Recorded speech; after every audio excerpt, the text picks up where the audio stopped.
All right, y'all, we got some absolutely massive, major red alert type breaking news here. I mean, this is an emergency for democracy if I've ever seen an emergency for democracy.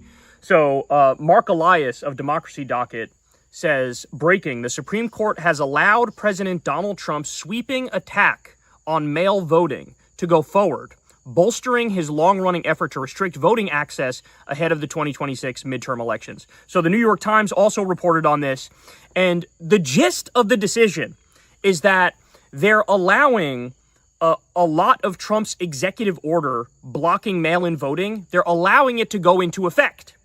And I mean, stop and think about how ridiculous this is. But the point they make, and I'm not kidding about this, it sounds like I'm joking, I'm not joking. The point they make is, oh, you haven't been hurt by this executive order yet, so you don't really have standing to be in court to sue over this. So in other words, Trump has to actually, steal the election for you to get the damages to then go in front of the court for them to maybe make a different decision. Nobody actually had their votes restricted yet. They're just saying that they're going to restrict votes, and they're just crafting the policy to restrict votes. But since it hasn't happened yet, therefore, y'all are going to have to fucking deal with that.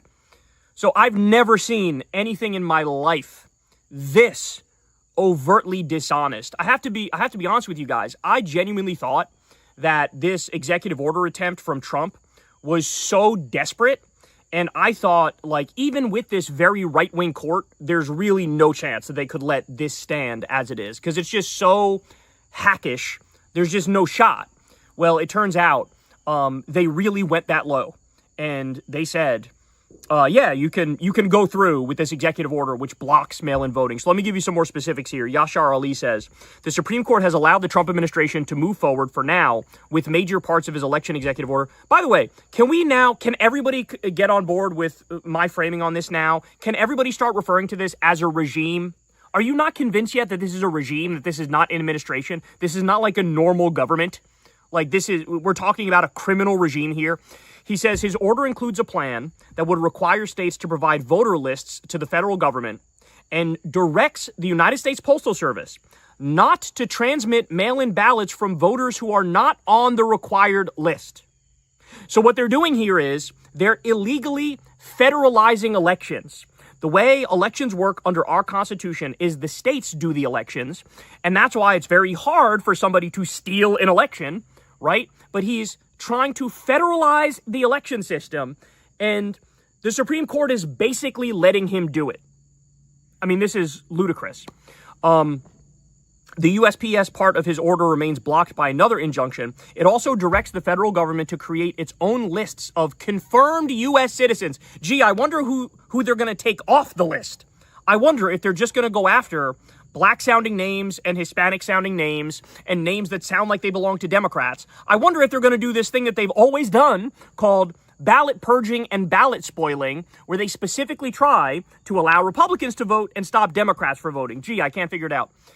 Lists the government acknowledges may be incomplete while threatening possible federal investigations or prosecutions of state election officials who disregard them.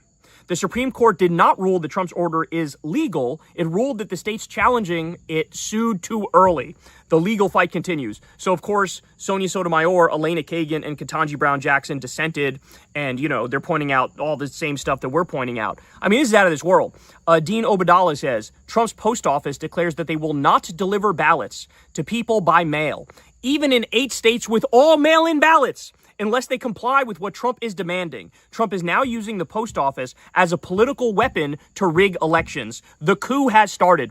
Ladies and gentlemen, when I tell you it's a 5-alarm fire, I mean it. When I tell you this is a red alert, I mean it. When I tell you this is an emergency, I mean it. This is astonishing. So point number 1, there should be protests outside of the Supreme Court in perpetuity starting right now. You should have tens of thousands of people right outside of the Supreme Court right now. By the way, I'll go a step further. I'm a believer in peaceful protest, but I think you should peacefully protest at the houses of the conservative Supreme Court justices. They should not be able to go anywhere without being reminded that they are ending democracy, that they are tyrants, that they are helping a dictator, a wannabe dictator, okay? That they are flagrantly disregarding the Constitution and U.S. law. They should be protested anywhere and everywhere. They should not be able to go anywhere without people peacefully protesting directly in their face. Okay? So that's one of the points right there. The other point is, bro, everybody's got it. You got to get out there and vote. I mean, we really need every single liberal, leftist, Democrat, independent, everybody with a fucking conscience needs to go out there and vote on election day. Okay?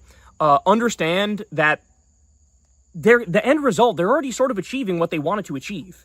The end result being, this is going to depress turnout to one extent or another. But the fact of the matter is, I don't think the Supreme Court would have tried to be this bold and try to do this obviously illegal thing unless they knew the blue wave was going to be so catastrophic and so over the top that they feel like even with this rigging attempt, it's maybe going to mitigate just how much Democrats win by, right? Like if Democrats were going to win by 16 points, they just made it so Democrats win by 12 points with this move. But everybody needs to get out there and everybody needs to vote, and we need to be as aggressive as humanly possible in getting out there, because they're literally, if voting didn't matter, they wouldn't be trying to take it away like this so aggressively, right? Like if it didn't matter, they wouldn't be doing this. So it does matter. You know, people debate exactly how much or whatever, but this is so over the top. This is so egregious. This is so insane. Every single conservative justice should be fucking ashamed of themselves. They are pissing and shitting on whatever remains of our democracy. This is grotesque. This is unconscionable. They shouldn't be able to sleep at night. They should not be able to sleep at night knowing what they just fucking did to this country. This is a disgrace. Normally I could come out here and try to steel man a decision by the Supreme Court. There is no steel manning this, because what they're doing is a brazen power play. What they're doing is desperately trying to allow Trump to rig the election to hold on to power and keep the Democratic wave suppressed. By the way, Democrats, wakey. Do you not see how existential this is yet? Do you not understand yet that now they literally just greenlit a coup? They just greenlit Donald Trump fucking blocking mail-in voting, which is preposterous. Donald Trump himself votes by mail. He votes by mail. But you can't vote by mail because the real reason, it's got nothing to do with mail-in voting other than more Democrats vote by mail. But the real purpose is to federalize the elections. Federalize the elections, get lists of approved voters, and try to ballot spoil and ballot purge and get rid of as many Democrats' names as possible. That's what's happening here.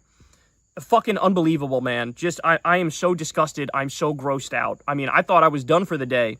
But no, they decided to dump another fucking horror show on us and did it immediately. So this should be a real wake-up call to anybody and everybody that pays attention to politics. I mean, this is up there with, like, some of the worst decisions we've ever fucking seen. And I don't know, man. Like, what has to happen?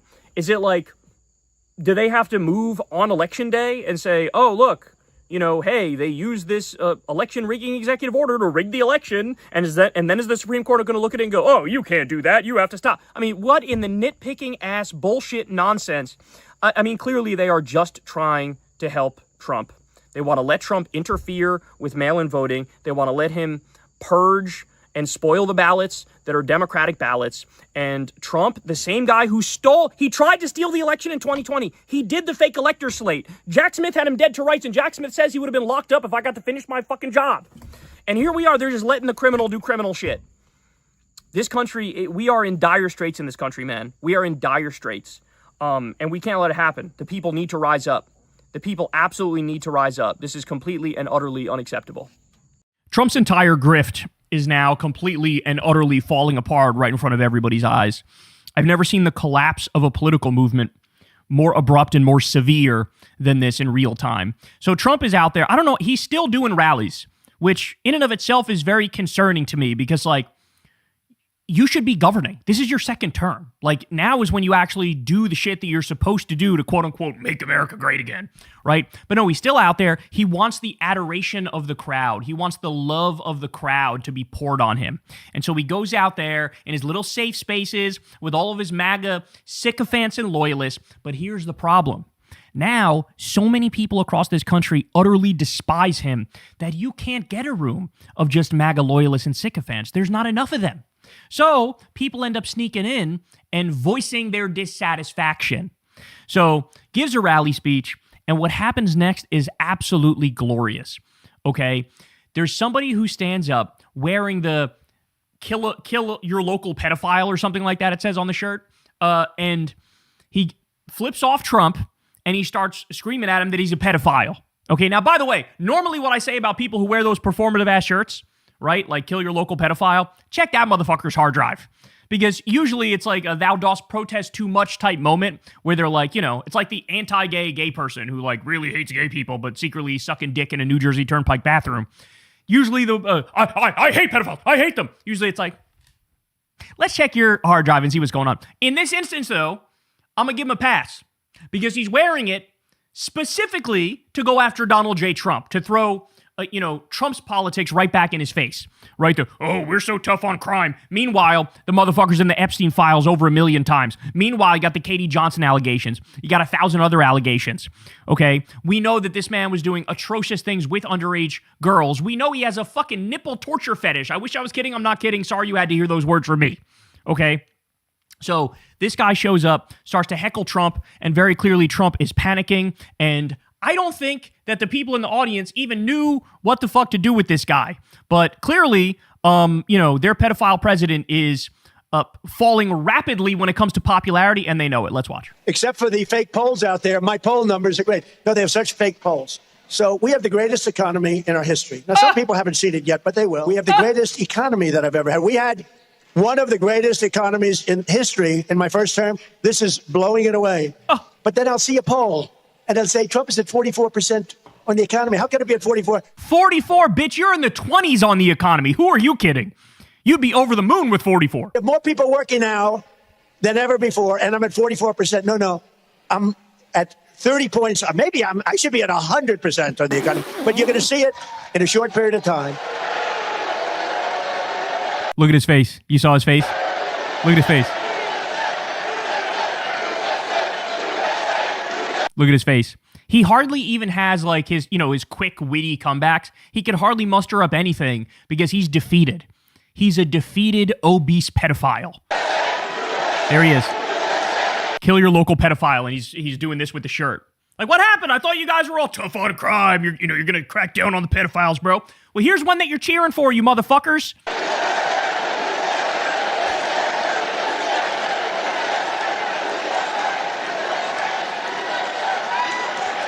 Look at his face. He is seething, bro. He's a control freak. And so when he loses control, does that piss him off? And here's this guy wearing a kill your local pedophile shirt going like this, looking at him, calling him a pedophile. Look at his face. Now he's being escorted out. What happened? Now you're not allowed in the right-wing movement if you're anti-pedophile? I mean, that's what it seems like, right? In fact, I don't know about you guys. I've seen the GOP L's account on Twitter, and I see how, like, literally every day, or at the latest every other day, there's some new Republican politician somewhere across America who was caught committing the most heinous crimes against children that you've ever heard of in your life. They have a real problem there. But now they're at the point, they've failed so miserably with their optics, too, that now they're at the point where they're going to kick out the guy who's anti-pedophile for being anti-pedophile, for heckling the pedophile.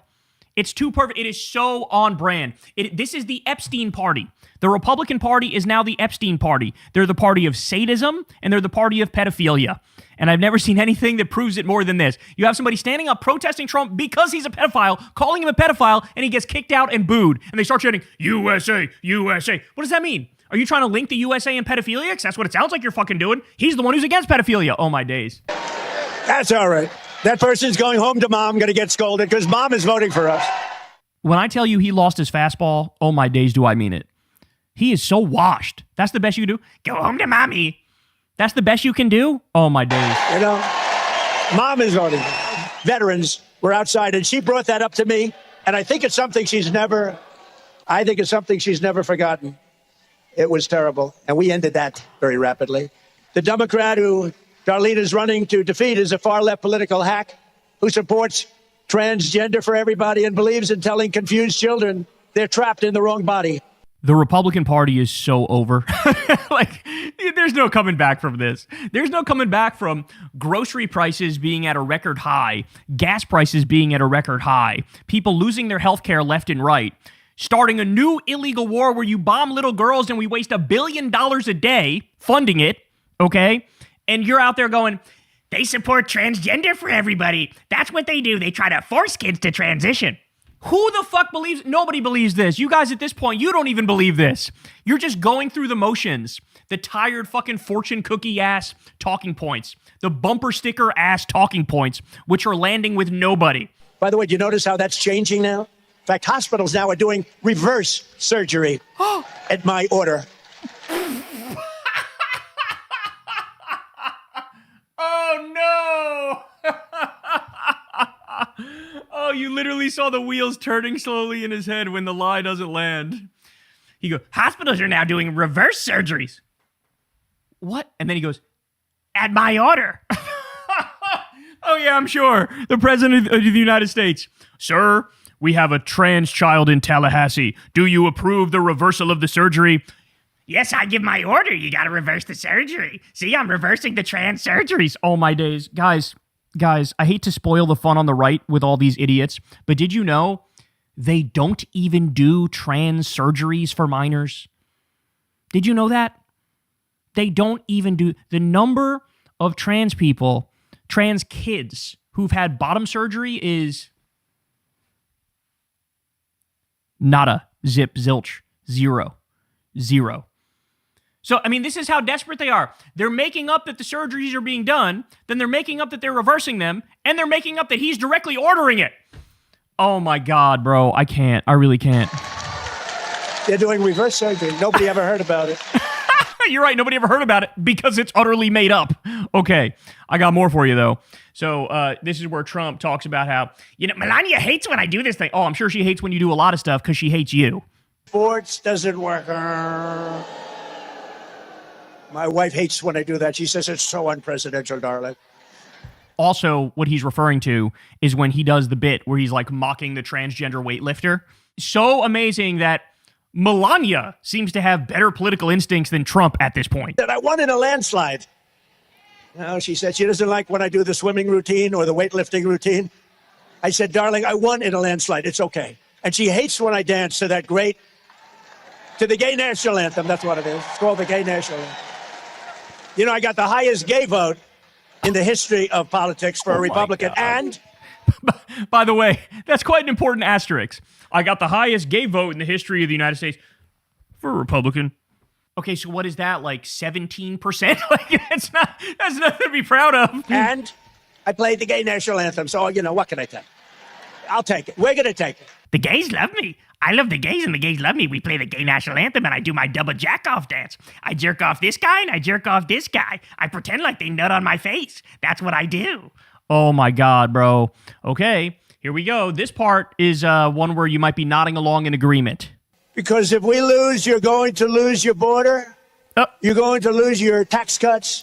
You're going to lose the tax cuts for the Epstein class. Everything that we've done. We've gotten the biggest tax cuts in history. Think about no tax on tips. No tax on Social Security for our seniors. No tax on overtime. All of that's going to be gone. Your taxes are going to go up. Your pay is going to go down. Your jobs are going to be lost. They're going to end up closing up. Your businesses are going to flee just like they did years ago. They're going to flee our country. I'm going to be impeached. They're going to impeach me. They have no idea why. I saw today a congressman said on one of the shows, we're going to impeach President Trump. We're going to impeach. Oh, really? Why? The person was asking.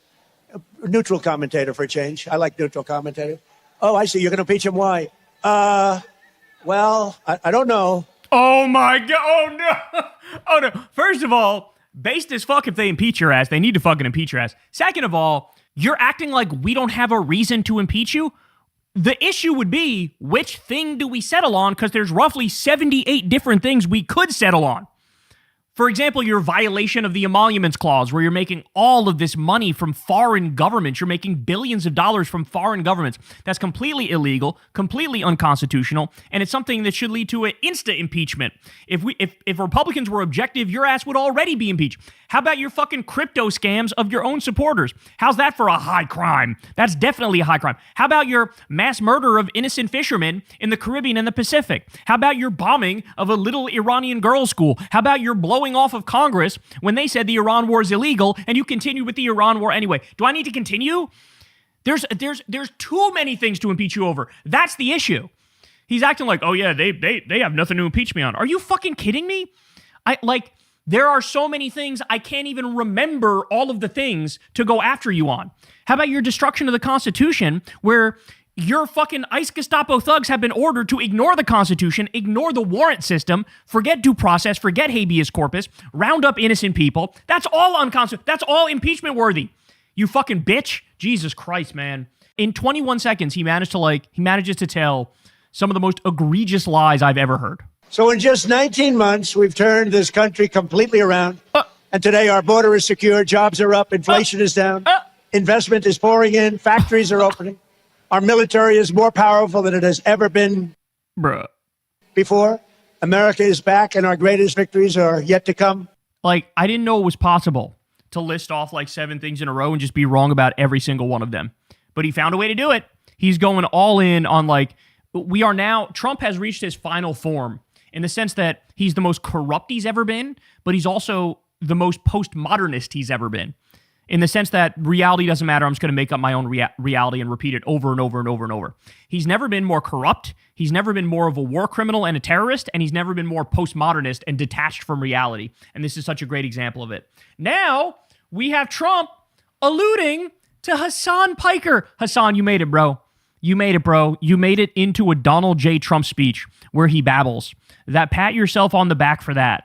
That is something, I could only dream of him calling me out directly by name. What I would give for this disgusting freak to call me out directly. Here we go. He alludes to him here. Terrible what's gone on in Illinois. But in Michigan, the Democrat nominee for Senate, Abdul El-Sayed. Can't even say his name. Also, I love how he's so committed to the Democrat bit.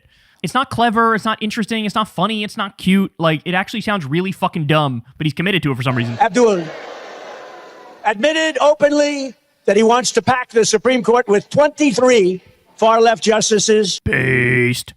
To shred the Constitution of you shred the Constitution, not him. The United States. His sister, very close relationship, celebrated the terrorist slaughter of babies on October 7th. Oh my God. Oh God, they're such liars. Oh my God, I can't. They're literally, all they have is Muslim guy, Muslim name, terrorism, be afraid, terrorism, terrorist. That's all he's got. His mother worked for an organization that gave hundreds of thousands of dollars to a gentleman named Osama bin Laden. Have you heard of him? Oh my God. Oh no. Oh no. He personally actually showed the terrorists on 9/11 how to fly a plane. That's what happened. He personally did that. As the planes hit the tower, he was saying a prayer. He was crying tears of joy. That's what was happening. He loves terrorism. He's got a poster of Osama bin Laden on his wall. He actually loves ISIS. He's got a poster of ISIS on his wall. Do they realize how fucking dumb they sound? It's not even just dumb. It's deeply, deeply bigoted. This is deeply bigoted, deeply Islamophobic and xenophobic. And this is what you do when you have nothing else to say. When you can't talk about jobs, when you can't talk about wages, when you can't talk about healthcare, when you can't talk about foreign policy. This is what you do. You go, oh yeah, well, he's a terrorist. How about you're the fucking terrorist? You just carpet bombed and triple tapped a little Iranian girls' school, and you took to Lie Social and said that we're going to destroy an entire civilization tonight. Okay? Just literally today, he just bombed at least 2 people with no evidence, no guilt, no wrongdoing, no nothing in the Caribbean or the Pacific, probably fishermen, just mass murdered them casually, and he has the nerve to call other people terrorists. I can't, bro. I can't. And never mind the fact, Trump just bragged about putting the new Syrian president in control of Syria. That motherfucker was in Al-Qaeda. Trump had meetings with him, and he said stuff like, he's got a rough pass. He meets with him and goes, this guy, he's not a Boy Scout. He's not a Boy Scout. That's what Trump says when it's his fucking Al-Qaeda guy he puts in control. But when they go after Abdul, who's just a Muslim dude, they're like, oh, he's a terrorist. Oh my God, I can't, bro. I can't deal with this. Let's also not forget that Trump directly pardoned a guy who laundered money for Al-Qaeda. I'm not kidding. His name is CZ. He's the CEO of one of the crypto companies. He pardoned a guy who laundered money for Al-Qaeda because that guy bought his crypto coin. Okay? So he's got no standing to make such arguments. Knocked down the World Trade Center. She gave him a lot of money, and he recently campaigned with a communist fanatic who says that America deserved 9/11. We deserved it, right? We deserved all that death, destruction. In Texas, the Say his name. Say it. Oh, man, I wish he would. He didn't, but I wish he would. He's alluding to his Democrat nominee for Senate said he hates Christianity, and that's the... Oh, my. I think that last part was about Tallarico. He's been going... Like, they lie about everything and everyone. It really is incredible. It really is incredible. Now he's doing... Tallarico actually hates Christianity. They're attacking him on that because it's his strength, because his Christian faith is his strength, and he uses it to argue that people should have health care and they should have education, and we should, like, look after those who are less fortunate among us. Still not done. So we also had this thing that everybody in Washington, D.C. was pissed off about. You know how Trump's got all these vanity projects going on and all these, like, fucking sports things that he's engaged in. Well, they did some race around D.C. here, and apparently Trump's Qatari Bribe Force One does a flyover at the conclusion of the car race. So we could take a look at this here.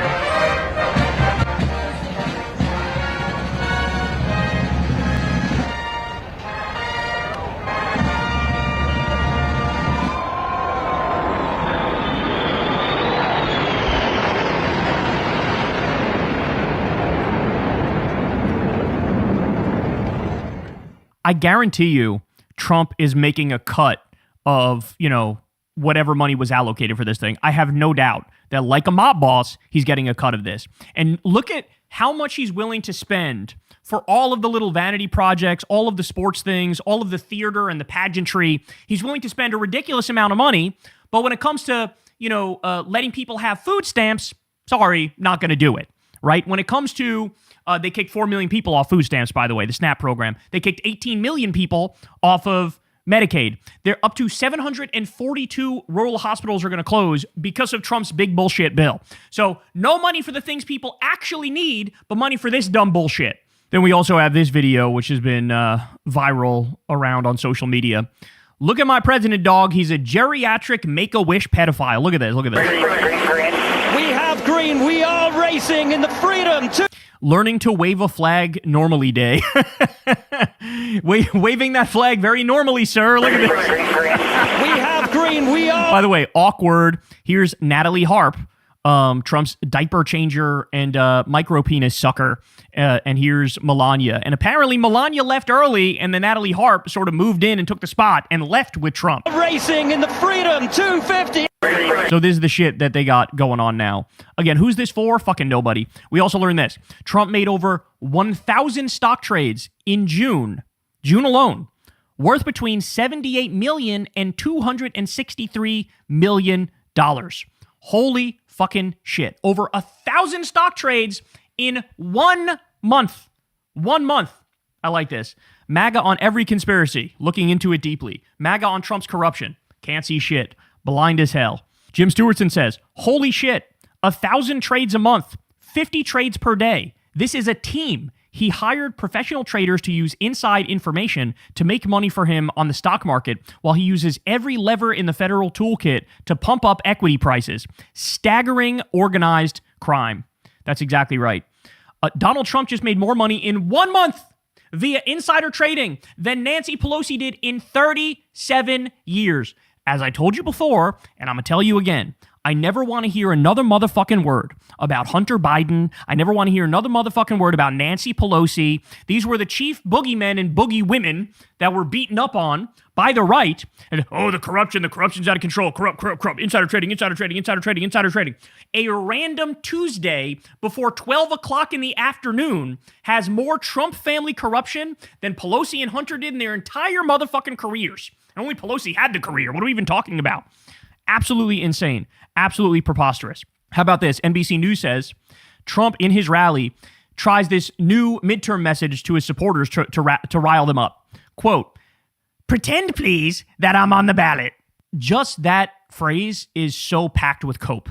Like, the cope is just dripping and oozing off of that sentence. First of all, these days, if you were on the ballot, Republicans would probably perform even worse. In fact, the only Republicans that really have a chance are Republicans who have distanced themselves from you. By the way, it used to be the case like everybody Trump endorsed in primaries would win, right? Now we just had a streak recently of people who were the non-Trump endorsed Republicans who won their races. So what does that say? It says he has totally lost the sauce. But now you could see this is how he's going to try to cope and spin it, is like when Republicans get blown the fuck out, he's going to go, well, I wasn't on the ballot, so it's all on them. Because like if I was on the ballot, we would have won by a lot.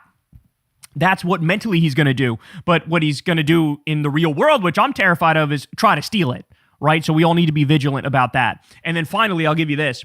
Breaking. Trump's approval rating is 15 points lower than what it was at the same point in his first term. Experts predict the next midterms could be a, quote, historic blue wave. Stop and think about this. 2018. Republicans got their cheeks clapped by Democrats. Democrats picked up a massive number of seats. It was a blue wave, and everybody acknowledged it as a blue wave. Well, at that time, Trump's approval rating was 15 points higher than what it is now.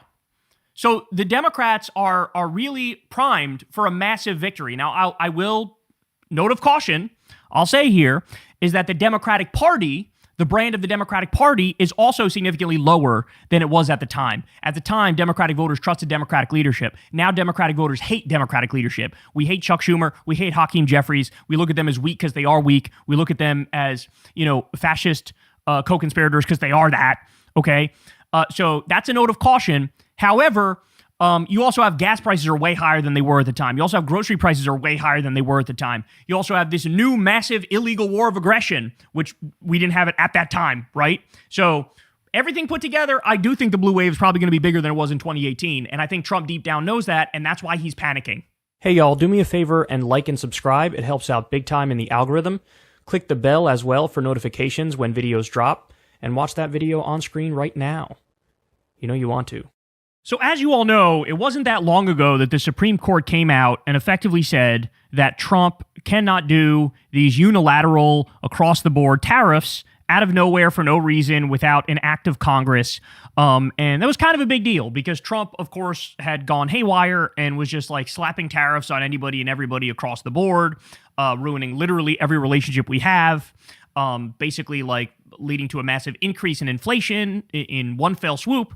And so it was good the Supreme Court came out and said that. However, as you all know, the corporations started getting rebates, but the people, like all of us who paid the tariffs in the form of higher prices, we haven't gotten dick, and we're not going to, okay? So the whole thing looks like a ruse. It looks like a scam. It looks like Trump did this knowing the Supreme Court would slap it down. And then Howard Nutlick, who's part of the Trump regime, he profited off of the rebates that went to the companies. It looks like a massive Epstein-class ruse.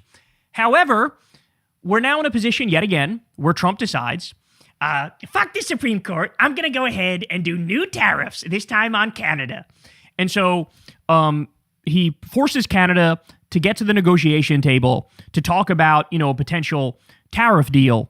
But it looks like we finally hit the point where the entire world is telling Trump to fuck off and kick rocks, and we have no interest in working with you anymore. So the other day, Prime Minister Mark Carney of Canada came out and posted this statement. Midas Touch says, breaking, Canadian PM Mark Carney suspends all trade negotiations with the U.S. after, quote, unfair, uneconomic, last-minute changes to the deal. At midnight, the U.S. will implement a 50% tariff on about $28 billion of Canadian goods, and now Canada will match it dollar for dollar. Quote, we will not allow any nation to determine our future. So, look, it's important to point out, it's people who react like this who usually, have a better relationship with Trump. It's the people who say, fuck you and the horse you rode in on, I'm not dealing with you, and then they walk away. Eventually, Trump, in those scenarios, usually caves, and he respects strength in these negotiations. So Mark Carney's doing the right thing. He, frankly, he always should have had this disposition towards Donald Trump. There's no appeasing the unappeasable, and that's what Trump is. So he basically puffed his chest out, stood 10 toes down, and as Mediaite points out here, Canada vows to match punishing U.S. tariffs dollar for dollar as Trump fails to reach a deal. So Trump then comes out and he says the following. Canada has been ripping off the United States of America for years. Their ridiculously high tariffs on our farmers and farm products has made life impossible for these great American patriots and has long created a $60 billion deficit between our two countries. Not sustainable and not anymore. On January 1st, 2027, tariffs on all cars, trucks, and both large and small automotive parts and steel will be increased to 50%. Build in the U.S. and there are zero tariffs. Canada will be treated like a state no longer. On trade and in other ways also, they are among the worst nations in the world to deal with. They feel entitled, and yet we don't need Canada. They need us. They do 95% of their business with the U.S., with us. The exact opposite. Thank you for your attention to this matter. So rubbing salt in the wound, being a total dick to Canada. Also, I love this idea that, like, Canada is being unfair to our farmers when Donald J. Trump is being unfair to our farmers. He's being unfair with the tariffs. He absolutely ruined the beef market because he's undercutting American cattle farmers by allowing in foreign beef that's much lower quality. Like, the number of ways Trump has put his middle finger up to U.S. farmers and to red states more broadly, I mean, it is astronomical, and he's acting like Canada's being unfair. You're fucking unfair, motherfucker. So, this is a total crash out here. Well, I love this. As Daniel Dale points out, and he's, of course, the CNN fact checker, he says, the U.S. Department of Agriculture correctly says on its website that almost all U.S. agricultural exports to Canada face no tariffs at all. The super high Canadian dairy tariffs Trump often talks about are over quota tariffs, tariffs that apply only after certain negotiated quantities of zero tariff exports are met. And those quotas are rarely hit, often not even approached. Most Canadian exports go to the U.S., but it's not close to 95%. It was about 72% of goods exports in 2025, down from 76% in 2024. The U.S. goods trade deficit with Canada has sometimes been $60 billion, but often been much smaller, and it overwhelmingly exists for one reason. The U.S. imports a lot of cheap Canadian oil. So, seems like a bad idea in the midst of an oil crisis started by Trump to begin beefing with Canada, who supplies us with cheap oil. I mean, you could not craft a dumber, more self-destructive policy in a fucking lab, bro. You couldn't do it. And it is astonishing to continue to beef with Canada when Canada has bent over backwards to be accommodating to us, as virtually every country has, by the way. What I think this is really about is Donald Trump is throwing a tantrum because Canada is also getting closer ties with China now. And I think Trump recognizes that Canada's long-term play is going to be to snuggle up more to China than they are to the U.S. But the only reason that they're doing that is because the U.S. under Trump has shown itself to be so irrational and so impulsive and so stupid and so selfish that Canada feels like it's not worth it. Like, we can't just rely on the U.S. as we have in the past anymore. And so he's throwing a little tantrum over that. Dude, you're doing the thing right now that's leading to Canada moving away from us. You're doing the thing right now that's the destruction of the U.S. empire. And again, it's just like the amount of shit that he says and believes that's just like completely and utterly not backed up by the facts. As if like Canada's been playing hardball with us and they're like really fucked up to us. Then you look at the specifics and it's like, oh yeah, wait a second. That's not true at all. And so Trump is just hell-bent on, treating all of our allies like fucking assholes and then trying to snuggle up to our enemies and like cut favorable deals with them. It's insane. And we've seen this over and over and over. It's almost like his malignant narcissism and his authoritarian personality leads him to genuinely see common cause with other authoritarians and hate any nations that are allies. It's very bizarre. All right, so Ontario's Doug Ford says Canada should be ready to cut electricity to the U.S. if its trade fight worsens. This is what Trump brought about. And if/when something like that happens, he has nobody to blame but himself. Like, literally all of this was avoidable if he wasn't a total fucking jackass. All of it was avoidable. So, and also, like, think about how easy it would be. All they would need to do is reduce, like, the oil they're sending to the U.S. by, like, 10% to spark a massive fucking crisis and have Trump on his fucking knees. So Trump, he does this weird thing where, like, the more he's in a corner, the more cooked he is, the more he pretends like he has the upper hand. He did it with Iran. Now he's doing it with Canada as well. And it's just so fucking dense. I've never seen anything like it. All right, now let me also give you this. Here's MS Now talking about it. Okie doke, let's get down to business. President Trump is justifying his 50% tariffs on Canadian goods, saying Canada has spent years taking advantage of U.S. farmers. But for fact's sake, the United States has always made out with the better end of the deal. About 70% of Canadian exports go to the United States. It is incredibly reliant on America, and replacing that will not be easy on their economy or on Canadians. What do? So they sell us big commodity items like oil, petroleum, and lumber. We refine it, add some bells and whistles, and then we sell it back as a much higher value product like electronics, cars, chemicals. That means at the end of the day, the United States makes more money. So if their prices are going to go up and our prices are going to go up, and we can't just sign new trade agreements with other countries overnight, my question is, what is the point of this war? Joining me now, Ron Insana, MS Now business analyst and publisher of The Message of the Markets on Substack, and Brooke Masters is here, U.S. managing editor for the Financial Times. Ron, what are your thoughts on this? Like, even if it doesn't have a huge economic impact on you and I don't understand the point. Nor do I, Steph. And you know, this is kind of rooted in the president's desire, I think, to make Canada the 51st state. There's that comment has been circulated. Oh, I forgot about that, bro. Oh, that he's so fucking psycho. In the same way, he hasn't given up on the whole Greenland thing, where he's threatened Denmark, he's threatened Greenland. Now they kind of technically started their invasion. Because what did they do? They already did some illegal oil drilling. They started some illegal oil wells there. So you got that going on. You got the threats against Cuba going on. You have the threats against Mexico. I forgot about threatening Canada, saying you're going to be our 51st state. And this appears to be arm twisting to effectively try to get them to that point. I heard that Trump was demanding in these trade negotiations, one of the demands was basically that French Canadians drop all of their French cultural shit. Like, stop speaking French, stop with the signs that are in, like the road signs that are in French. Like, you gotta, it's all English all day, baby. Like, trying to twist their arm. Like, who the fuck are you? You are a fat terrorist, pedophile, war criminal, con man, rapist cunt. And who's gonna die in like 7 seconds, if we're being honest. And you're gonna try to throw around your significant weight to force Canada to stop being Canada. Like, he reawakened, he rekindled Canadian nationalism in a sense that now the nationalists in Canada are the left-wingers. There's this, explosion of patriotic sentiment there, and it's all because they're under siege from Trump. And so now the Canadian nationalists are liberals, and Mark Carney is in position to rule for a fucking generation because Donald Trump is so stupid. So it is insane. I totally forgot that he was, you're going to be the 51st state. Look at how unhinged this guy is, bro.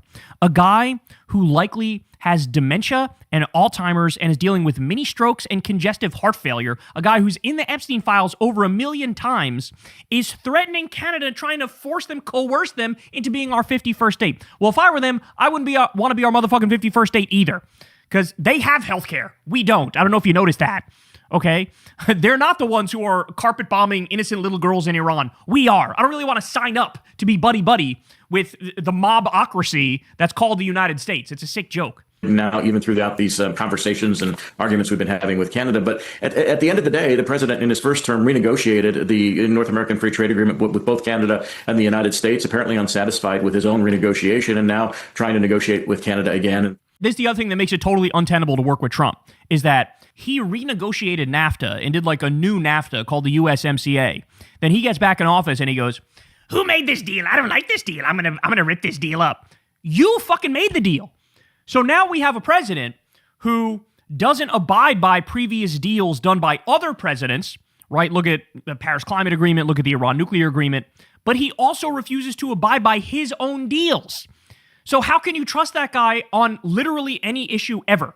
You can't, because if he's turning his back on his own deal, what do you expect, bro? Oh, my days. Threatening to put tariffs, which are now in effect, on a wide variety of goods. It's $20 billion. Again, as you say, it's not going to have that much of an impact. But at a time when inflation's not coming down, pushing up the prices of anything else coming into the United States doesn't make any sense. It's not going to help inflation. It's not going to ease the Fed's burden at this juncture of trying to control inflation either. So I don't truly, as Ambassador McFaul said with respect to what's going on with Iran, I don't understand this either. It certainly doesn't help Mike Rogers, who's running as a Republican in Michigan, and it certainly doesn't help Susan Collins, who's running for re-election in Maine. And on that point, we should be thankful to Trump for being such a self-sabotaging moron these states that are going to get hit really hard are states that have elections.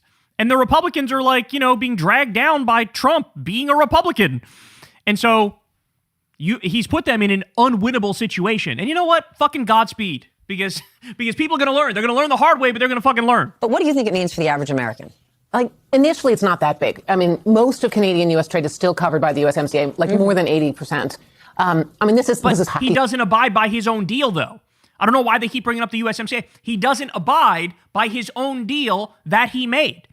So, it's null and void. Do you not understand? The rules aren't there anymore. That's like saying, but we have the Constitution, as Stephen Miller gives people no due process, no habeas corpus, doesn't even have a warrant to enter people's properties and round them up and torture them and rape them. Okay? The Constitution, they don't abide by it. What do you want me to tell you? Sticks, it's alcohol, ice skates. It's ice skates. I mean, it's symbolic, I guess. So I think in and of itself, it's probably not going to push up prices that much, but it certainly doesn't help. And it comes at a time when it's becoming more and more clear that tariffs do feed through to the ordinary consumer, and this will just be another one. Yeah, they feed through to the American consumer, and when and if the Supreme Court shoots down the tariffs, businesses get that money back. We're seeing it happens in the tunes of tens of millions of dollars, but you and me, Target ain't giving us a refund. That's exactly right. And that's why I told you guys, we covered this at the time when the Supreme Court made the decision, and then we saw these massive numbers, hundreds of millions or billions of dollars. I think it's billions of dollars in tariff rebates that are going directly to corporations. And it's hold on, we all paid the tariffs. Why shouldn't we be getting rebate checks? The rebate checks are going to these mega corporations? What a massive scam this was from the fucking beginning. And now he's doing the same shit against Canada, ruining our relationship with one of our closest and last remaining allies. And then meanwhile, this is what he was saying about a week ago. Ready? Based on my very good relationship with Kim Jong-un of North Korea, I am not happy with the fact that the United States has long ago agreed to participate in joint military exercises with South Korea. And then he goes on to point out, South Korea didn't want to help us with our illegal war against Iran, so fuck them. We're not going to do these exercises with them anymore. We love Kim Jong-un in North Korea. And it's oh my days, it really is true. If you're an enemy, he will snuggle up to you. And if you're an ally, he will make it as clear as possible you cannot trust a word he says or deal with him in any way, shape, or form, and don't even think about coming in good faith, because he's not. So just ruining every relationship we have 14 times over. And now here we are yet again. The fact that you managed to piss off the Canadians, they are well known as being the nicest, most kind-hearted, most open-minded people, and you managed to piss off their prime minister to the point where he threw up his hands and said, I don't even want to deal with you at all anymore, period, right? I'm done. I don't want to talk to you. This is the same thing Iran said to Trump, we're not going to talk to you now. We're not going to talk to you at all. We're literally going to wait until a different government takes over because you are that untrustworthy. I mean, think about that, bro. Think about that, bro. Oh, my days. So there we have it. You have Trump's trade war, his tariffs have backfired spectacularly as Canada is erupting in fury and refusing to back down. So Trump the other day comes out and says, I got a brand new beef deal. We got the most amazing beef deal you've ever seen in your life. We're going to allow beef to come into the country with no tariffs whatsoever. For 90 days, we're waiving the tariffs for 90 days on beef. Now, of course, the reason he's doing this is because beef prices are fucking catastrophically high at the moment. People are furious over that. This is directly tied, by the way, to the screwworm epidemic. The reason we have that is because of Elon Musk and Doge and Trump, who decided to cut the program, which dropped flies over South America to eat the screwworm and destroy the screwworms. Now the screwworm has made it into this country. A lot of our cattle is no longer for consumption. It's been destroyed. And so the supply is limited. The demand is the same. Therefore, prices go up. It's a catastrophe, right? It's a catastrophe. So Trump comes out and announces this mystery import beef deal where he's no more tariffs for X amount of time, 90 days, and we're going to allow this beef in. But then they go, okay, where's the beef coming from? He goes, oh, I don't want to say. I don't want to talk about that. Okay, where's the beef coming from? I mean, I'm not going to say. It's a secret. It's a secret. What? So as you can see here, this is Fox Business. They say, Trump's foreign beef push to cut grocery costs sparks GOP revolt from ranching country. GOP lawmakers from ranching states say the policy undercuts producers trying to rebuild the cattle herd. So screws over U.S. farmers, right? He screwed them over multiple ways. He screwed them over by not, destroying the screwworm before it got here. And he screwed them over by now undercutting the shit out of them. He also screwed them over before by announcing Argentine beef is going to come in here, which is going to undercut them as well. Okay? So, revolt. And then let me give you a little bit more. They say President Donald Trump's effort to bring down grocery prices by increasing foreign beef imports is sparking resistance from Republicans in ranching states who warn American producers could pay the price. Trump announced Friday on Truth Social that the U.S. will allow up to 300,000 metric tons of ground beef to enter tariff-free over the next 90 days. A move, he said, would lower consumer prices while giving American ranchers time to rebuild the national herd. The move comes as affordability and high grocery prices are top of mind for voters just months away from the midterm general election when Trump and the GOP will seek to hold their congressional majority. Since the pandemic, the beef prices have steadily increased, with the average per pound price of beef last month at $6.89, according to the Federal Reserve Bank of St. Louis. Republican lawmakers are arguing that Trump's plan to allow the import of foreign beef tariff-free only acts as a quick fix for consumer prices and will undermine ranchers' effort to rebuild the herd. Okay, so a lot of people are upset about this, understandably so, but the plot thickens and it actually gets worse. Ready for this? So here's Trump asked directly about this mystery import beef deal, and here's what he says. Mr. President, on the beef deal, which countries did you make that deal with? What are the sources of the beef deal? I don't want to say which countries, but there are a few countries, but they're going to be sending in the highest quality beef, and it's something that we need. You should immediately see red flags when he says it's going to be the highest quality, because that almost inevitably means it's going to be the worst possible quality. So Matt Gonter says the following. In the early 1980s, my dad was part of an investigative team at the USDA, which uncovered Australian meatpacking plants that shipped meat substitutes, horse, kangaroo, and donkey, to the U.S. labeled as 100% beef. Now that the USDA has been defanged, we're fucked. More. Really wish these two stories hadn't come out on the same day. It's illegal to slaughter wild horses in the U.S., but a legal loophole lets the government sell animals that are then exported and processed into meat. Under Trump, protected wild horses are going to slaughter. So they're rounding up these gorgeous creatures, these wild horses. They're rounding them up now all across this country.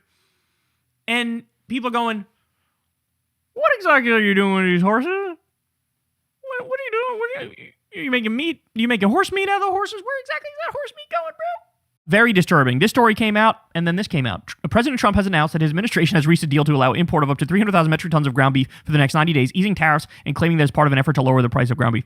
Is Donald J. Trump capturing wild horses, killing them, and then selling the horse meat as if it's beef?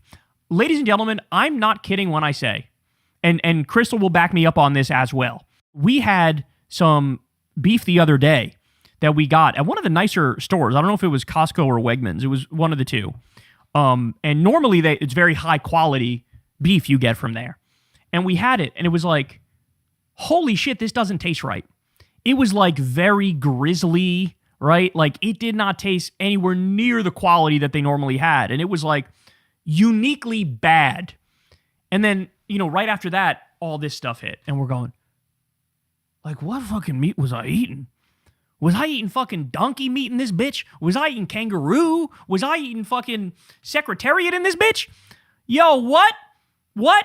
And now we got to ask these questions, right? Now we got to ask these questions. Headquarters says 30,000 pounds of imported raw beef from Argentina has been recalled after failure to re-inspect following its arrival in the United States. This comes after the USDA's Food Safety and Inspection Service lost 9% of its staff last year during the Trump administration's DOGE cuts.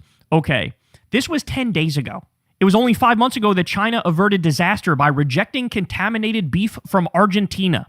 On March 19th, 2026, Chinese authorities turned away a 22-ton shipment after detecting chloramphenicol, which is a chemical that they use, with serial lying psychopath Trump as president. God help us.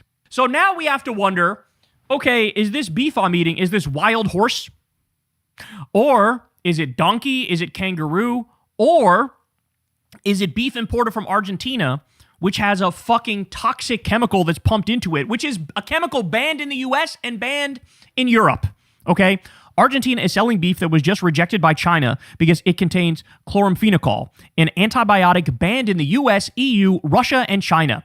It can cause idiosyncratic aplastic anemia, which is not dose-dependent and can be fatal from even trace exposure in genetically susceptible individuals. Makes one wonder why Trump got a 25% discount. This man is systematically destroying literally everything good about this country. Every single thing good about this country, this man is systematically destroying it. And this should wake everybody up to the true nature of this criminal regime. If they would cut pediatric cancer research as they did, when there was promise of cures among that research, you think they wouldn't slaughter a bunch of horses and sell it to you and pretend it's beef? You think they wouldn't sell you fucking kangaroo or donkey meat and pretend like it's beef? You think they wouldn't sell you poisoned, toxic, chemical-laden Argentine beef? You think they wouldn't do that? They absolutely, positively. These same motherfuckers cut Meals on Wheels and fired all of the nuclear safety officials and destroyed FEMA and the Department of Education and fired 83,000 veterans and fired the food safety inspectors. You think they wouldn't do any/all of this? Of course they fucking would. Of course they fucking would. It's not even a question. It's not even a question. The motherfucker is self-dealing so thoroughly, he's made billions of dollars off of this government, which leads to my final point, which is there's a good chance that whatever sort of fucking deal Trump set up, which pissed off American farmers and destroyed the quality of our beef, whatever deal he set up, he's definitely getting a cut of that bitch. I guarantee you. Whether it's some fucking mystery meat from overseas, whether it's horse meat, whether it's the toxic, poisoned, chemical fucking Argentine beef, I guarantee you, he's getting a cut of that bitch, and he does not care about people who get sick, people who die, people who taste gross meat that's not beef. He doesn't care. He was born a fraudster.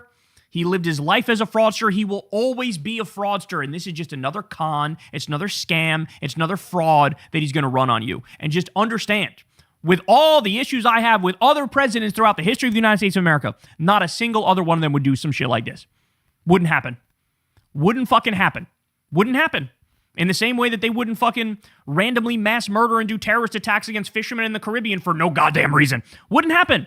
Wouldn't fucking happen. And here we are. Now we're dealing with a guy who's just a complete and utter dead-eyed psychopath and sociopath. The good news is everybody's learning that. Everybody's picking up on that now. It's a little late. It's too late. But it's better than nothing. So just be aware. Look, I'm going to tell y'all right now, maybe pass on the ground beef for a little bit. You know what I'm saying? Maybe pass on the steak, pass on the beef, because, I don't know, until another administration gets in there and starts to clean up this mess, Lord only knows what the fuck you're eating. Hey y'all, do me a favor and like and subscribe. It helps out big time in the algorithm. Click the bell as well for notifications when videos drop, and watch that video on screen right now. You know you want to. All right, y'all. So, as Jennifer Welch calls him, the smoky-eyed sociopath, J.D. Vance, he was giving a rally speech and decided to not only go after Abdul El-Sayed, but really fucking just gross gutter politics, low blow, racist, bigoted horse shit. That's how he decided to go after him. So let's listen, and then I'm going to give you Abdul's response. Here's what JD says. It's sometimes actually hard to understand, like, what do these modern Democrats actually stand for? But look what they say.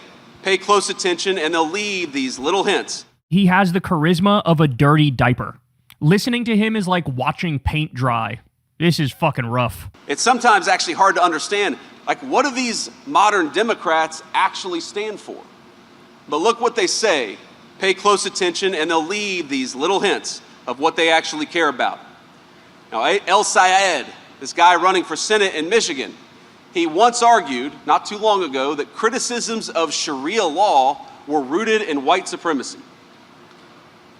I'd love to go back in time and tell my papaw that there's a man who claims to stand for working people who says not only should we have Sharia law, but if you criticize it, you're a white supremacist. That's not my papaw's Democrat Party, my friends. They're not even trying at this point. They're not even trying. I mean, he's literally pointing, oh, gosh golly, I'm just a simple old country boy. And my papa would say, that's my papa, I'm going to do a little jig for you. We used to play the banjo. I'm a little old country boy. That's what I am. I don't take a lot of money from Peter Thiel. I'm not doing the bidding of the AI tech demon pedophile billionaires. Who, me? I'm just a simple country boy, and I hate Sharia law.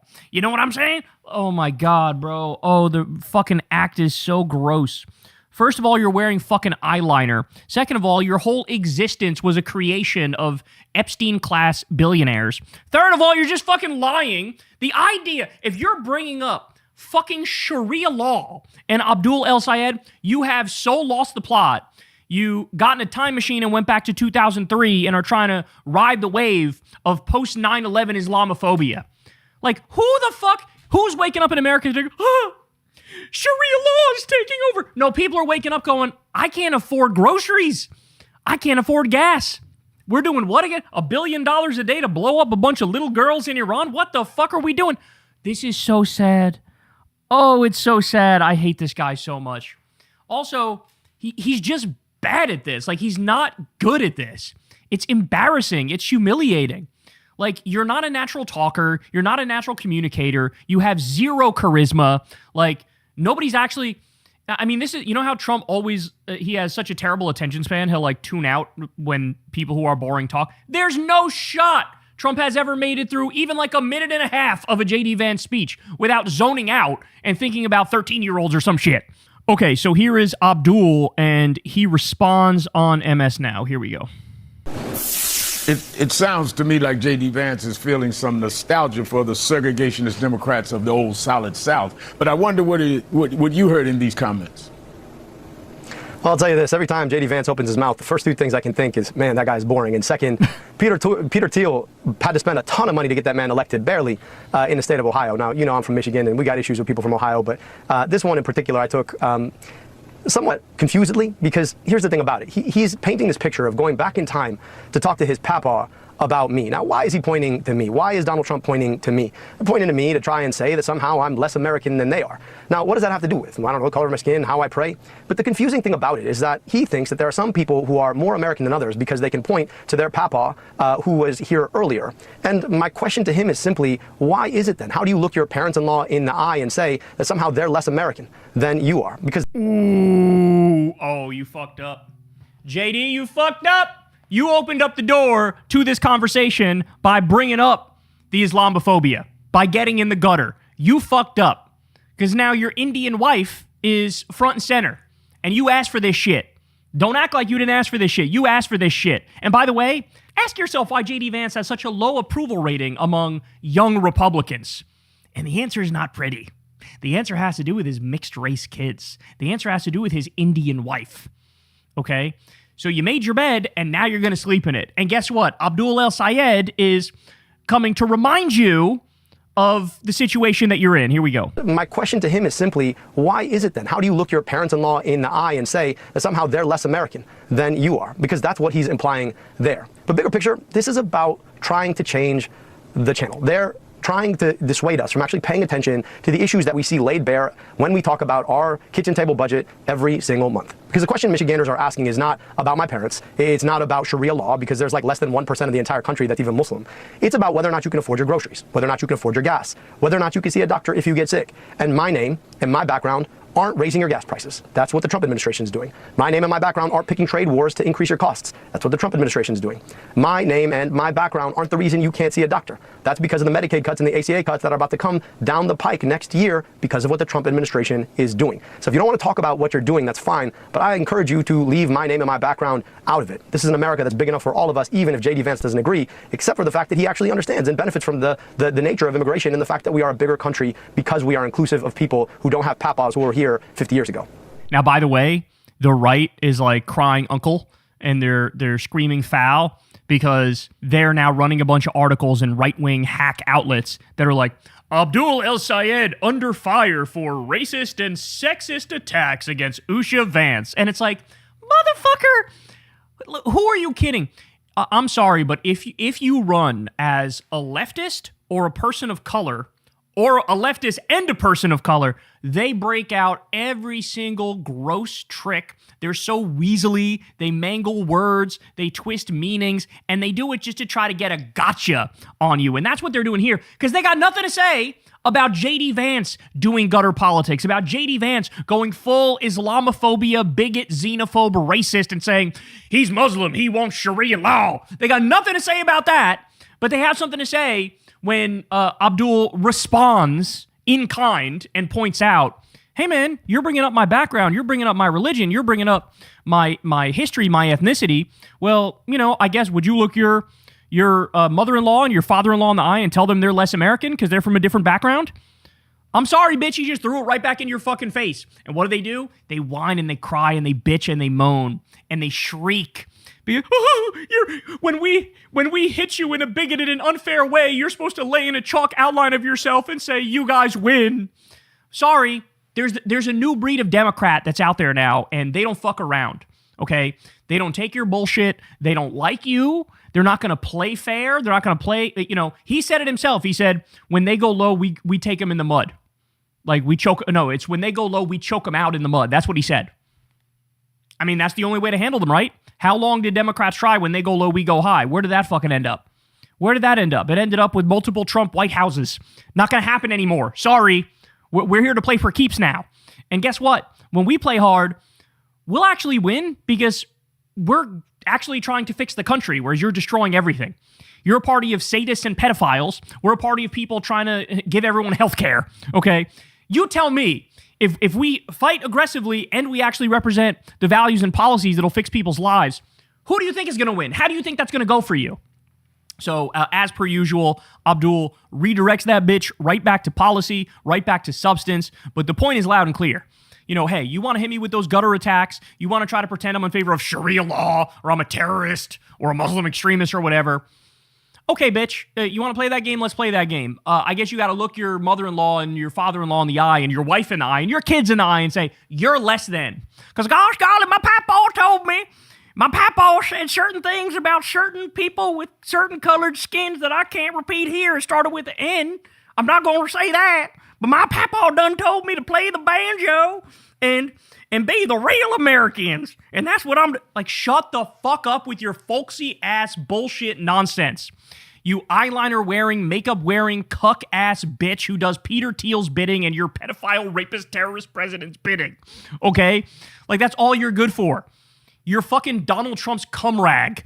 And you're out there like, he's gonna do Sharia law, gosh golly. Shut the fuck up. This is the best you got? And this is the best they got, because they can't say shit about grocery prices. They can't say shit about gas prices. They can't say shit about the 742 hospitals that are going to close because of their big bullshit bill. They can't say shit about the 4 million people that kicked off food stamps. They can't say shit about the 18 million people who lost fucking Medicaid because of their bullshit. They can't say shit about them cutting pediatric cancer research and Meals on Wheels. So what do? Brown guy, Muslim, be afraid. Shut the fuck up. Hey y'all, do me a favor and like and subscribe. It helps out big time in the algorithm. Click the bell as well for notifications when videos drop, and watch that video on screen right now. You know you want to. All right, y'all, so prepare yourself to be pissed off. Prepare to be incredibly annoyed and angry. And prepare to call for some resignations here, because that's what's merited. So let me show you this. Hakeem Jeffries and Jared Kushner apparently met privately and discussed how Democrats and the Trump regime can work together, according to the New York Times. So this is one of those stories where, like, I'm almost paralyzed out of anger and fury, because how is it that literally a decade into Trumpism, like, I need to explain the most basic shit to you imaginable? I need to explain that there's literally nothing positive that's ever going to come out. Okay, Jared Kushner is not even in the government. He's not in the government. Jared Kushner is the son-in-law of the pedophile terrorist president. And what's he most known for? Taking $2 billion from Saudi Arabia to allegedly slip them classified information, okay, that they then use to crack down and go after MBS's opponents. That's what he's most known for. That, and turning Gaza into New Gaza, finishing the genocide and the ethnic cleansing, and building a city on top of the skulls of dead Palestinian babies, okay? He wants to create a pedophile billionaire haven where Palestinians have been ethnically cleansed and genocided, and build this new futuristic city on top of all the dead bodies in the mass graves in Palestine. It's fucking disgraceful. The guy's a disgrace. The guy's going to go down as an historic villain. And you're meeting with him to discuss how to work together. Name me, even theoretically, one thing you can work with the Trump regime on in this second term. Name me even one thing. Because I'll tell you, in the first term, sure, you could point, hey, he pardoned Alice Johnson. That's great. He did the First Step Act. That was great. He banned bump stocks for guns. That was great. I could point to a handful of things in the first term. This is not the first term. This motherfucker is psychotic. He's a sociopath. He's completely unhinged. He's delusional. He has dementia. He's destroying everything positive about this country. He's done nothing good. They're shutting 742 hospitals. They're kicking 18 million people off Medicaid. They're kicking over 4 million people off food stamps. He's starting illegal wars, spending $1 billion a day to blow up little girls. Why would you meet with anybody from this regime? Somebody pointed this out on Twitter. They said, if you're meeting with Jared Kushner, the only thing you should be handing out is a subpoena. Okay, that's right. What's the point of this? Now, by the way, if you scroll down, 99% of the replies are like, fuck him and he needs to resign. This person says he met with Kushner because he's making deals on leaving Trump's family out of the investigations and prosecutions to come. Jeffries cannot be speaker. He's proven time and time again he's not for any opposition. He and Schumer have to go. This should be completely disqualifying for Jeffries as leader. Already planning to collaborate? Someone slingshot that piece of shit Representative Jeffries directly into the sun already. Kushner is not an elected American politician. He needs to stay the fuck out of our business. Jeffries needs to go. We can't keep standing for this bullshit. Many forget the swamp is still in effect. So people are mad. By the way, what's the one thing that is like across the board said about Democratic politicians? That they're weak. They're not strong. They're weak. They're like pushovers. And this just verifies it. This just validates the most consistent criticism of Democratic elected officials.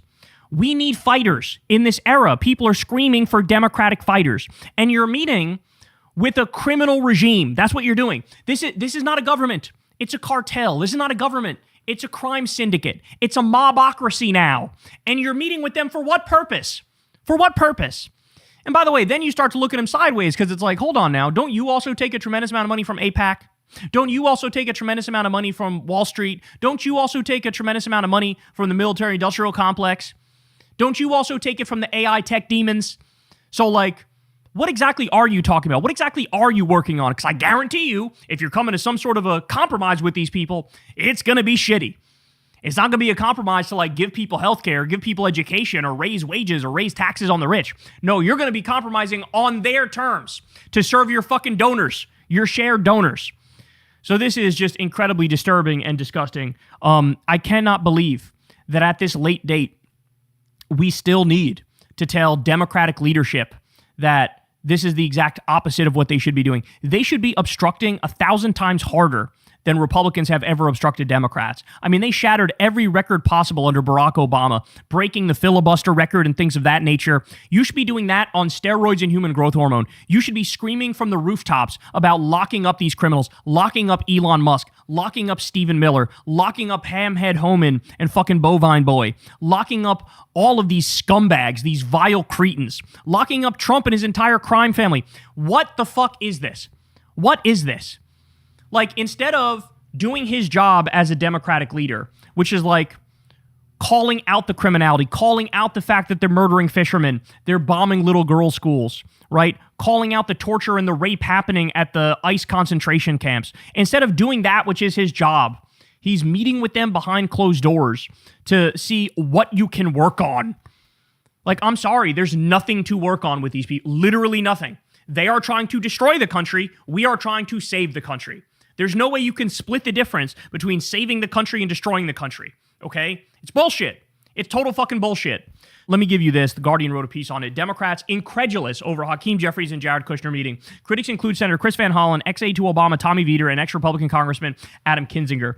Democrats and other Donald Trump critics reacted incredulously to a New York Times report on Sunday that House Democratic leader Hakeem Jeffries met with Jared Kushner, the president's influential son-in-law, to discuss possible areas of collaboration. The reported meeting comes months ahead of the November midterm elections, in which Democrats are favored to retake the U.S. House, a development that would make Jeffrey Speaker.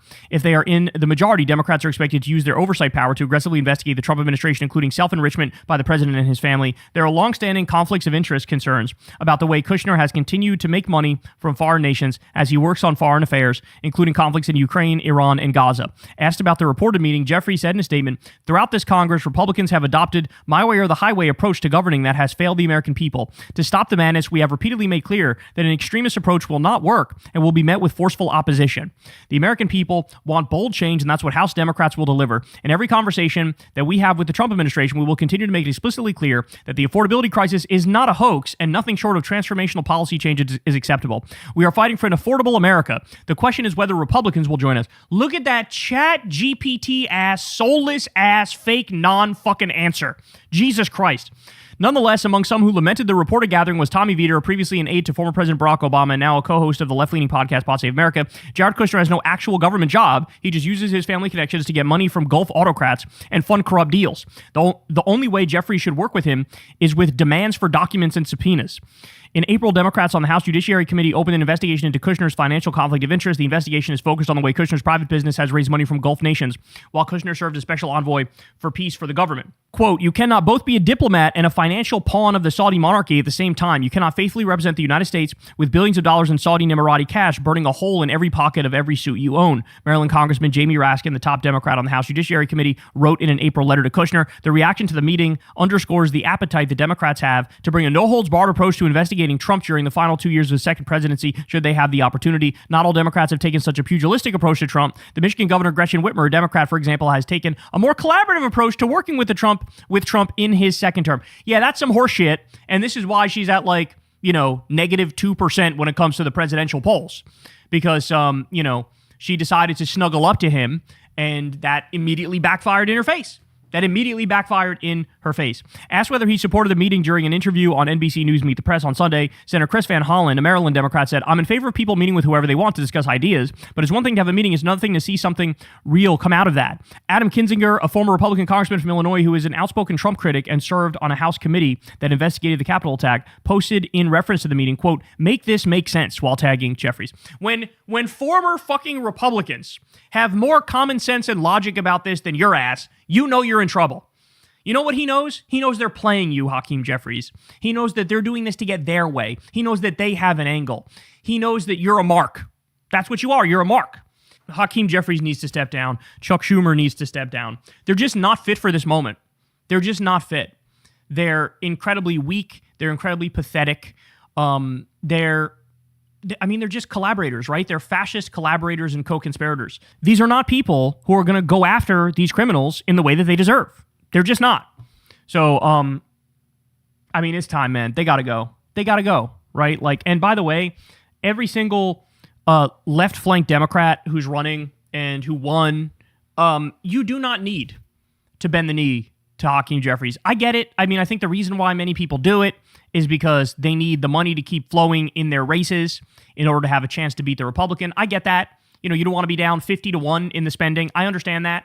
But the fact of the matter is, there's a better approach than just bending the knee, right? There's a better approach. And what the Democratic leaders need to know is that this is not the Congressional Progressive Caucus, and this is not, the Democrats of old. This is a new thing. This is our version of the Tea Party. Okay, and we're going to throw our weight around and we're going to hold leadership accountable to the will of the Democratic voters. Because at the end of the day, that's what matters here. The will of Democratic voters. And 3% maybe would support what Jeffries did here? When you're going against over 90% of your party, you fucked up. Hey y'all, do me a favor and like and subscribe. It helps out big time in the algorithm. Click the bell as well for notifications when videos drop. And watch that video on screen right now. You know you want to. All right, y'all. So Angie Nixon is just a flat-out superstar, man. She's incredible, and she's been so great in all these interviews making her case. CNN's Casey Hunt, however you say her name, she did a rather obnoxious and aggressive and smug interview where she tries to go after Angie Nixon, and Angie handles this masterfully. Let's watch. Given all of that you've just said, Hakeem Jeffries, who would be in line to be Speaker of the House, recently said he doesn't support Medicare for All. He's not on that bill anymore. He used to be. Is he wrong? Right. Why is the leadership? Do Democrats have the right leaders here in Washington? He is absolutely wrong. How can you all of a sudden change the tune? And I'll tell you how you change the tune. When your corporate donors decide to give you more money so that you won't. Can you stop cutting her the fuck off, please? Like, she's trying to answer your question and you immediately jump in and cut her off. God, this is already so obnoxious. It is so obnoxious. He is absolutely wrong. How can you all of a sudden change the tune? And I'll tell you how you change the tune. When your corporate donors decide to give you more money so that you won't. You know, that is up to the Congress people. I'm running for U.S. Senate. Well, what about Chuck Schumer? Should he be the majority leader if Democrats take back the Senate? You know, I think I would possibly be looking elsewhere. Now, understand, the fact that she's doing this is ballsy as hell. You know, it's very possible that the Senate Democrats are going to go, yeah, we're just going to go ahead and not spend any money trying to elect you now, Angie Nixon, because you did that. Right? Like, it's very possible that she just made her life harder by telling the truth. But that's how you know she's a real one, because she told the fucking truth anyway and said, I'll deal with those consequences later, but I'm going to tell the truth. I'm going to be honest with everybody. I become the next United States Senator in regards to leadership. And I mean, we need to make sure that we have people who are centered on people, who are working for people, right? And so again, do you think Schumer is going to support your campaign? Do you expect Democrats? Can you fucking let her get a sentence out? Democrats in Washington to send money to help you win? I actually have Democrats in Washington already sending me money and already the DSCC, have they committed to go on the air for you in a big way? Look at this. This is like extortion, right? Like, look at how they're treating this. Like, Cassie Hunt is acting like she's, you know, in the mob and she's doing the dirty work of the Democratic leaders, right? And is like, you think the DSCC should send you any money, given how fresh your mouth is lately? Do you think that's the thing that should happen? Well, look, I'm gonna make you an offer you can't refuse here. Like, it's got that vibe, right? Like, did you just step out of line? I think you did. Did you say a bad word about Chuck Schumer? Like, oh my God, they're so insufferable, and she cannot stop cutting her off. Already sending me money, and already the DSCC, have they committed to go on the air for you in a big way? Who did you say? The DSCC? The DSCC. No, I haven't heard from. No, they're. Yeah, no, actually, our campaign is supposed to have a conversation with them sometime this week. But I want to be clear, because a lot of people, this is my introduction to them. I am someone who is a former vice chair of a Democratic executive committee in Duval County. I also worked for the state party, the Florida Democratic Party, as a political director and a field director. I'm also a union organizer. I'm also someone who is not ashamed or afraid to vote against my caucus if it's not in the benefit, if it's not benefiting hardworking everyday people. I'm also okay with voting against Republicans. It's not about that. It's about the people for me. She's so fucking good, man. It's incredible.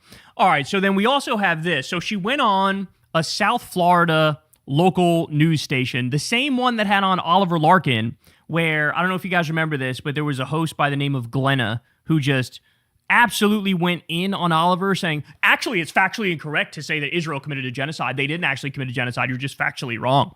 And what ended up happening is massive backlash because, of course, Glenna is wrong, and like every major human rights organization says Israel committed a genocide. So she privated all of her accounts and deleted a bunch of tweets and battened down the hashes. So Angie Nixon went on to talk to that woman, and what a surprise, that woman actually didn't ask any questions about Israel because she got put in her place when she fucking lied about it repeatedly. Okay? By the way, they should fire her.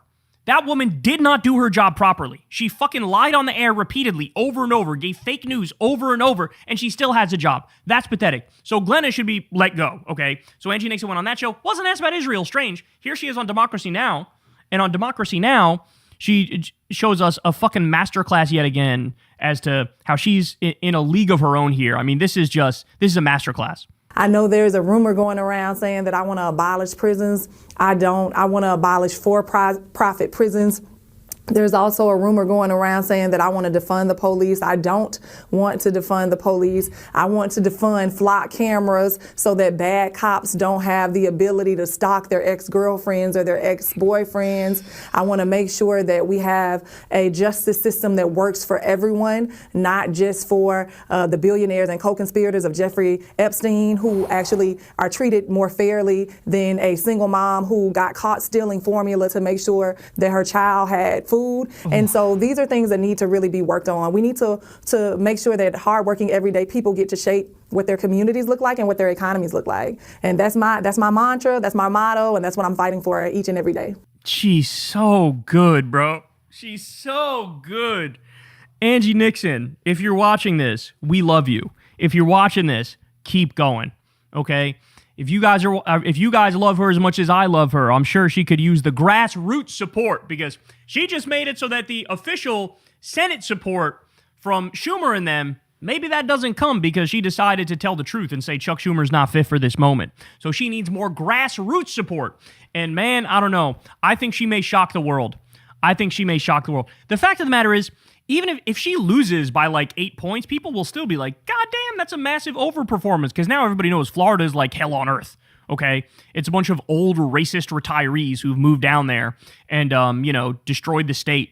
And so it's very possible that like, if she doesn't lose by double digits, people will be impressed by that. But who knows, man? She may shock the world. She may shock the world and show a whole new way that Democrats can fight, Democrats can win, and Democrats can actually represent the values that they should have represented all along every step of the way. So shout out to Angie. She has an incredibly bright future. Hey, y'all, do me a favor and like and subscribe. It helps out big time in the algorithm. Click the bell as well for notifications when videos drop, and watch that video on screen right now. You know you want to. All right, y'all. So Bill O'Reilly is barely alive and somehow still doing a show. And he decided to respond to all this this talk about Natalie Harp, the woman who's Trump's top aide. She's always with him. Turns out she's a total psychopath who writes him these creepy love letters. Turns out she perhaps may or may not change his diapers, depending on who you ask. She also may or may not suck his micro penis and make him nut dust. But either way, it appears like she's the new knee pads. Remember knee pads? That's Madeleine Westerhout, his aide in his first term, where sloppy Steve Bannon and Jeffrey Epstein emailed each other saying that she's knee pads, and Trump likes alone time with her, basically implying that she's sucking his micro penis. Well, we got a new knee pads, and Bill O'Reilly does not talk about his friend getting his little pecker sucked. And so here's his reaction. All right, so he brings in Natalie Harp, who's Trump's assistant, and he implies that he's talking about Ossoff here. There's something untoward here. You don't get lower than that. This is the lowest you go. Right? This woman is working for her country, whether you like a Trump administration or not. She has no history of doing anything untoward, none. President Trump actually helped her with a health matter, cancer.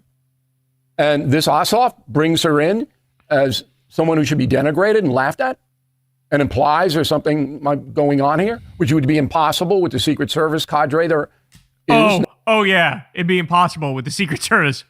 Ask Bill Clinton about that. Now, surrounding the president at all times. It's impossible.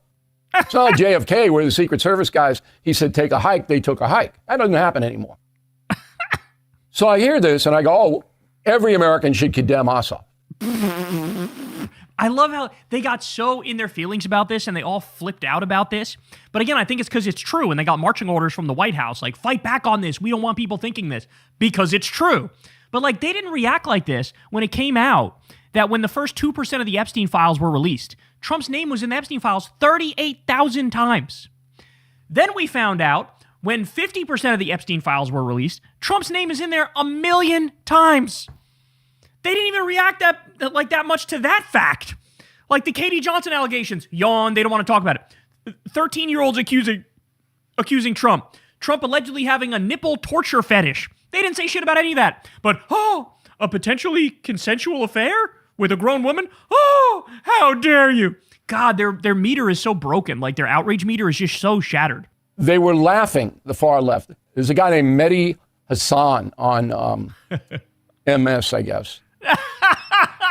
He's so old that he thinks somebody's making a left-wing point. They're probably on MSNBC. Bill O'Reilly has no idea that there's anybody to the left of MS now. He has no idea. It would blow his mind. If he ever learned about I don't know, the Chapo Trap House guys or Hassan or anybody who's to the left of MS, he'd be like, oh my days. You could tell he's so old. I call it gutter sniping. All right. They're smear merchants. This Ossoff. I would not vote for, I'd vote for Putin over Ossoff. That's how bad this guy Ossoff is. So let's see. John Ossoff believes in having democracy. Check, right? Believes in higher wages and giving people health care and stuff like that. All good stuff. Vladimir Putin, authoritarian dictator. I'll go for the authoritarian dictator. says Bill O'Reilly. Oh, my days. So Bill goes on News Nation, and he talks to Chris Cuomo here, and they sort of go at it a little bit over this, and Bill kind of has a frothing meltdown and nearly strokes out on screen here in a pro-Trump tantrum, defending his comments and talking about the Natalie Harp thing. You would vote for Vladimir Putin, who is a murderer. You would vote for a murderer over a U.S. senator. Well, when you frame it that way, I might stay home. Yeah, probably good call, Bill. Okay. Ossoff goes out there and number one says, Trump, this is Trump's war. He lied about it, but doesn't say what the lies are. I'd like to know what the lies are. Are you fucking kidding me? I mean, Trump didn't even really lie about this. They gave like 7 different rationales for it that all contradicted each other. That was in the first week. Oh my days. I don't know what that they were in imminent threat of getting something, that it would be over in a couple of weeks. That's all. Go ahead. Okay. Maybe that's a miscalculation. It's not a lie. A lie is when you wake up in the morning saying, I'm going to deceive everybody for my own gain. Oh, Donald Trump, he would never do so. He would never lie. Are you kidding? Bro, what was it? In the first term alone, he told over 30,000 lies. Why does he look like a corpse? Can we talk about that for a second? Literally looks like he's embalmed in front of us here. What is going on with him? And then Ossoff attacks Natalie Harp. Now, I know Natalie Harp. And there is nobody that I know who works harder for this country. She's always on call. Okay, she is a decent human being, and I can attest to that. Why would you do that? Why would you impugn this woman's character in a cheap gutter snipe way? So Ossoff is a gutter snipe. That's who he is. Well, I'll tell you, Sonny, he's got all this little hullabaloo and this shenanigans, and I'm going to take him down to the old creek, and then we're going to dance at the box social, and I'm going to tell my papa. Like, come on, what is this folksy bullshit? And the people of Georgia should know, because character counts. Oh, yes. Please, Donald Trump supporter, tell me more about character. I would love to hear it. You know? Bill, the man he said it about. What? And you're going to say, I don't do that. I know, but you only don't do comparison when it's to Donald Trump. The idea that you or Scott Jennings have your panties in a bunch over what Ossoff said about a woman connected to the president, when this man does nothing but denigrate women for sport on a regular basis. What aboutism? Bill, yeah, because it matters. It doesn't matter. If you're going to say you don't like Ossoff talking about Natalie Harp, well, by the way, I'm not endorsing going after anybody. I'm just saying it's a little rich, Bill, this that is this fifth bothers grade you. Stuff. No, it's not fifth grade. This is fifth grade Bill, stuff. you can't pretend to have a standard of decency. He just learned about this last week, so he's like, I'm going to use this bitch all the time. What aboutism? What aboutism? It seems to me like he's trying to make you hold Donald Trump to the same standard you're holding Ossoff to. That's what it sounds like to me. And let's be serious here. Like, Trump just be making shit up. Like, he's accusing Ossoff of making shit up. That shit is not made up. We went through all the stuff about Natalie Harp. It is weird as shit. Don't pretend it's not weird as shit. That woman's got obvious mental problems, and Trump is a guy who's all about domination and power and control. There's definitely something weird going on there, bro. So Ossoff is telling the fucking truth. Trump lies about everything, and he can't even acknowledge, like, don't criticize Trump on the exact same grounds that I'm criticizing Ossoff, because that's whataboutism. No, it's called consistent standards and holding you to it. See, that you don't employ on the president. You can't do that. It's hypocritical. Button it for a minute. This is going to help your career. We're not talking about Trump and Trump's insults. Go ahead. We're talking about a senator from Georgia and his insults. Yeah. You deflect into whataboutism. Yes. That's fifth grade. No, it's not. If you're going to be upset about what he said, then you need to employ that standard against the president of the United States, because that is nothing compared to what the president says for sport, and you say nothing. You say... Yeah, I'm sure Bill O'Reilly did a really long, aggressive monologue when Donald Trump said, "Quiet, piggy! What are you, stupid? What are you, a stupid person?" Just the fact that we're even having this conversation anyway shows how unserious this country is and how unserious somebody like Bill O'Reilly is. By the way, last time we covered Bill O'Reilly, he was on News Nation casually talking about committing genocide. Casually talking about, you know what you got to do is, you got to go into Iran and you got to carpet bomb all the civilian infrastructure and you got to kill all the innocent people. That's what you got to do. You got to go out, forget the military targets, go after the civilian targets. That's what I would say you should probably do. Last time we talked about him, that's what he was talking about. He has the nerve, a guy who says that, has the nerve to clutch his pearls and faint on his fainting couch over Ossoff implying that maybe Trump is having an affair with Natalie Harp. Fucking spare me. Fucking spare me. What a sick joke that is, bro. Like, you are... I mean, I don't even have the words to describe the depravity and immorality that oozes out of every sentence you say, but you're finger wagging at John Ossoff for pointing out the obvious. That's Trump being Trump. Well, this is Ossoff That's being not Ossoff. true. Love him or hate him. That's, again, you don't know what you're talking Oh, I about. don't. I've criticized Donald Trump many times. Like when you criticized him last week for saying, why isn't he killing more civilians? See, I'm criticizing Trump. I want him to be more of a mass murderer and more of a terrorist. For these ridiculous arguments and insults that lead nowhere. And anybody who watches the No Spin News or sees my commentary knows that. You were just, But I'm you were trying to help just your using me career. as a Democrat. You were helping my career by calling me a Democratic spokesperson on your show No, yesterday. I'm helping your career Donald Trump, he because doesn't, what Cuomo doesn't like him, aboutism- like all Democrats. Like I'm a Democrat. If Well, I'm a Democrat, I don't care whether you like him or then not. you're a Republican. Well, you said it on your show. That's all I'm saying. I don't care whether you like him or not. What I want you to stop is the whataboutism. It is not. I swear he really did just learn about this last week. I like that. I'm going to use this whataboutism stuff. No, comparison making you matters. look good. If you're going to apply a moral standard or a character standard to one side, apply it to both. That's all I'm saying. You can call. I mean, to bring up character and pretend like John Ossoff has worse character than Donald J. Trump, are you fucking kidding me? This guy is a pedophile, con man, scam artist, war criminal, terrorist, rapist. Literally every negative descriptor you could think of applies to Donald J. Trump. And he's throwing a tantrum about John Ossoff. Situation is different. This woman is innocent. And did you see the news cycle today? That's all you saw.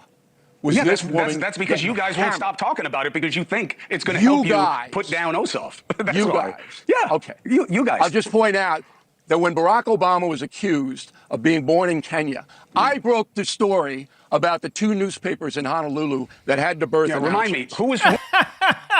Homie had to go back to 2008 in order to say, I did a semi-half decent thing all the way back in 2008, nearly 2 fucking decades ago. Oh my days. All right, I'll leave it at that, but Jesus Christ, man. He nearly stroked out because Ossoff pointed out the obvious. They're like, I don't know, man, but it kind of seems like the president might be doing something a little suspect, a little fishy with this random woman. And now, by the way, since the letters came out, it's all but fucking guaranteed. You saw, you're my everything. You're the only thing I think about. I like to be around you all the time. I like to watch you talk to other people and sometimes pretend that I'm the other person. Natalie, what? Look into Lexapro, bitch. You gotta get it together. What the fuck is this? I like to be your everything. I want to be the person that you talk to about business, but also the person that you talk to about everything and nothing at the same time. I need you to look at me the way you looked at me back in 2018, Donald. Jesus. And Bill O'Reilly's in the corner going, don't you dare talk about this woman who doesn't even have a security clearance and she's with the most powerful man in the world 24 hours a day, 7 days a week. There's nothing strange going on here. The stuff that they will twist themselves into intellectual pretzels and bend over backwards in order to try to defend the shit Trump does. It is astronomical. It is off the charts. I've never seen a more cucked movement in my entire fucking life. It's humiliating. That's the show, y'all. Love y'all very much. As always, you know the drill. Everybody click like, click subscribe, click that bell icon, get a notification every single time a video drops. Love y'all, and I'll see you back here tomorrow, same time, same place. Peace out. Hey, y'all, do me a favor and like and subscribe. It helps out big time in the algorithm. Click the bell as well for notifications when videos drop, and watch that video on screen right now. You know you want to.